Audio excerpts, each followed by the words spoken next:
श्री दुर्गाय नमः। श्री दुर्गा सप्तशती 10वां अध्याय।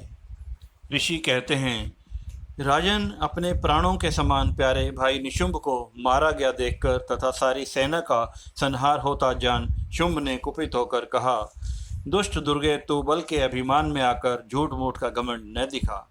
तू बड़ी मानिनी बनी हुई है, किंतु दूसरी स्त्रियों के बल का सहारा लेकर लड़ती है। देवी बोली, ओ दुष्ट, मैं अकेले ही हूँ। इस संसार में मेरे सिवा दूसरी कौन है? देख, ये मेरी ही विभूतियाँ हैं, अतः मुझ में ही प्रवेश कर रही हैं। तदंतर ब्राह्मणी आदि समस्त देवियाँ अंबिका देवी के शरीर में लीन हो गई। उस समय केवल अंबिका देवी ही रह गई। देवी बोली, मैं अपनी ऐश्वर्य शक्ति से अनेक रूपों में यहाँ उपस्थित हुई थी। उन सब रूपों को मैंने समेट लिया। अब अकेले ही युद्ध में खड़ी हूँ, तुम भी स्थिर हो जाओ। ऋषि कहते हैं, तदंतर देवी और शुंभ दोनों में सब देवताओं तथा दानवों के देखते देखते भयंकर युद्ध छिड़ गया।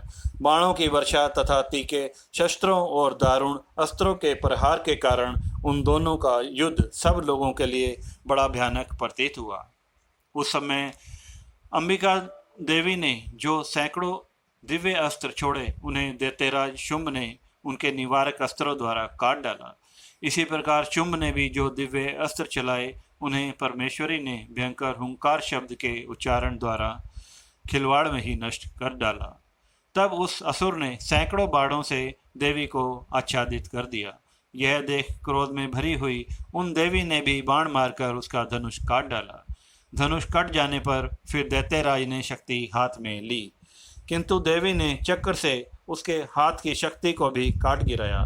तत्पश्चात दैत्यों के स्वामी शुंभ ने 100 चांद वाली चमकती हुई ढाल और तलवार हाथ में ले उस समय देवी पर धावा किया।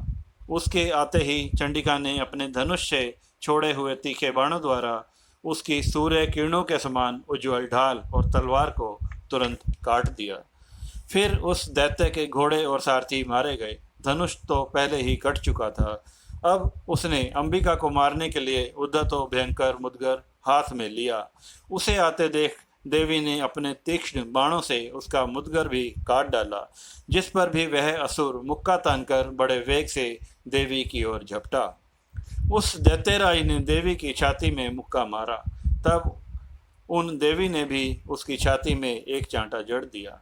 देवी का थप्पड़ खाकर दैत्यराज शुंभ पृथ्वी पर गिर पड़ा, किंतु पुनः सहसा पुनर्वत उठकर खड़ा हो गया। फिर वह उछला और देवी को ऊपर ले जाकर आकाश में खड़ा हो गया। तब चंडिका का आकाश में भी बिना किसी आधार के ही शुंभ के साथ युद्ध करने लगी। उस समय दैत्य और चंडिका आकाश में एक दूसरे से लड़ने लगे। उनका वह युद्ध पहले सिद्ध और मुनियों को विस्मय में डालने वाला हुआ। फिर अंबिका ने शुंभ के साथ बहुत देर तक युद्ध करने के पश्चात उसे उठाकर घुमाया और पृथ्वी पर पटक दिया। पटके जाने पर पृथ्वी पर आने के बाद वह दुरात्मा दैत्य पुनः चंडिका का वध करने के लिए उनकी ओर बड़ी वेग से दौड़ा।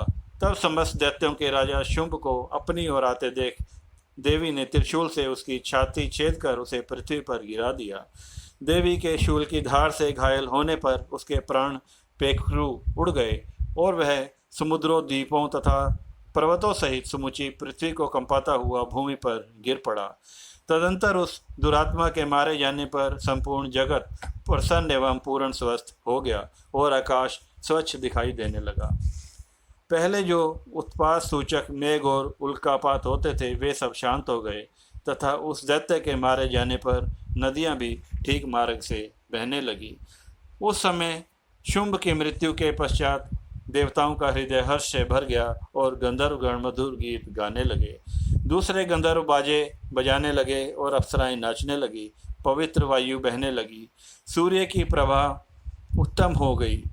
अग्निशाला की बुझी हुई आग अपने आप प्रज्वलित हो उठी तथा संपूर्ण दिशाओं के भयंकर शब्द शांत हो गए। श्री दुर्गाय नमः।